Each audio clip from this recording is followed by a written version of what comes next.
Hey everybody, what is up? Welcome back to Final Trade. We have the 100-day post-release look at Brothers War set box sales data scraped off of TCG Player.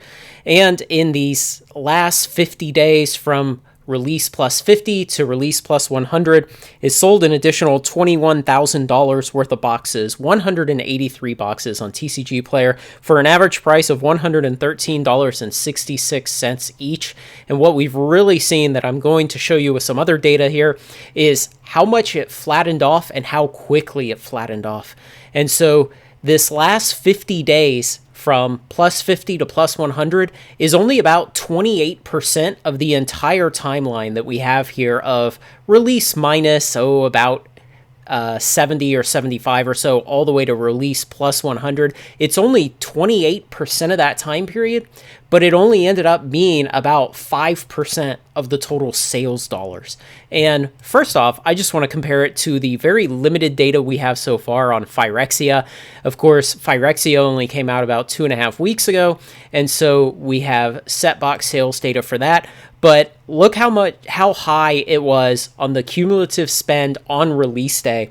I went in here and I looked at the specific data, not just this course plot, and Phyrexia is 52 days ahead of Brothers War in terms of set box cumulative spend. And so basically it's crossing this approximately $400,000 of spend 52 days earlier than Brothers War did. So next I'll throw up here Dominaria United. The interesting thing about this is for all people who want to say that they're going to vote with their wallets, that they're mad at WotC, that they don't like what's going on.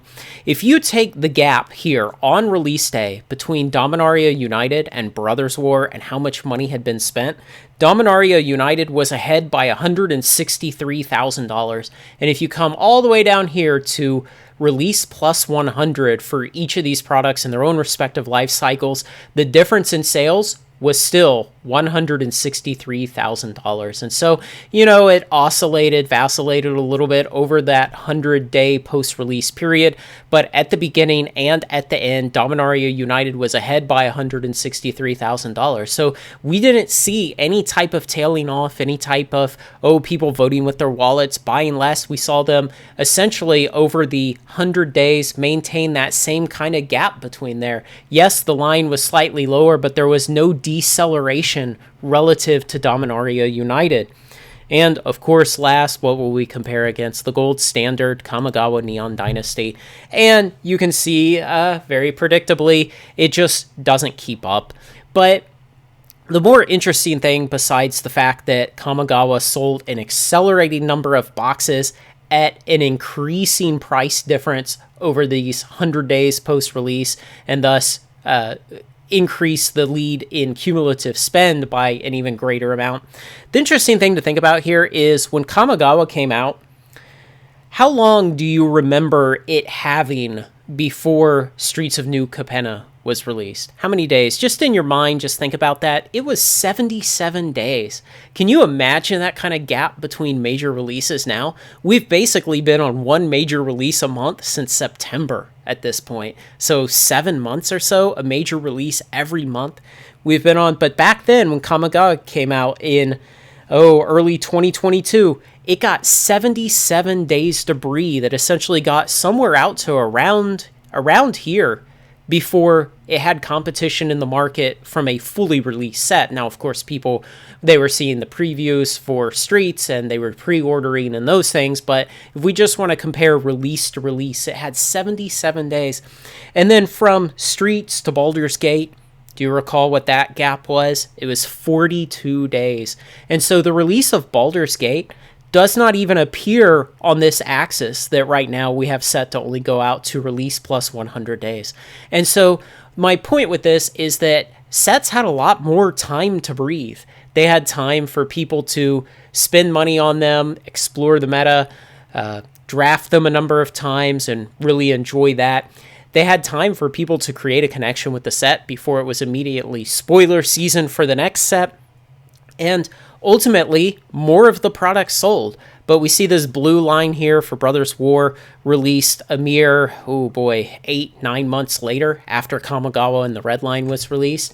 And there's no time for that. There's no time for people to enjoy it because a mere 1 month later we had Jumpstart 2022, and about a month after that, we had Dominaria Remastered, and a month after that, we had Phyrexia.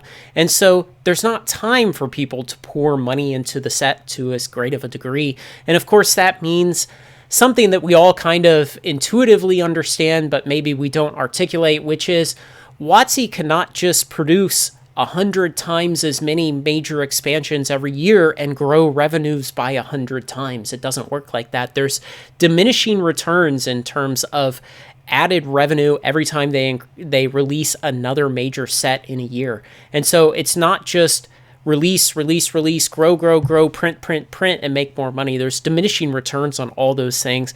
And it's arguable that we may be at a point where WotC could actually cut the release schedule and maybe not lose a lot of top-line revenue. It's hard to say because obviously we don't have clarity into the numbers that WotC has. But either way, just remember, don't take for granted that if they double or triple the number of major releases in a year, they automatically double or triple their revenue. It all has diminishing returns that we can see on this chart here. So we'll take another look at Brothers War set boxes. Again, 50 days from now, we'll have the other sets at their normal intervals like we always do. Let me know what you think, guys. Like, comment, share, and subscribe. Join me on Final Trade.